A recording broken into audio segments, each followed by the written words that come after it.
So this is just a really quick tutorial on how to remove Google's mobile AdSense ads from your Google display campaigns.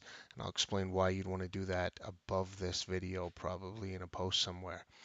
But essentially, you can see this is a campaign I just started today. You want to go into AdWords display, look at your campaign, then drill down to placements. Click on placements, click on exclusions. You can see I have no exclusions here. You want to click the plus button, add placement exclusion from campaign, click enter multiple placements, just the quickest way I've found to do it. Paste in this URL, which is AdSense for mobileapps.com. Add one placement. You can see it's added it over here, one selected. Click on save, and we're now done.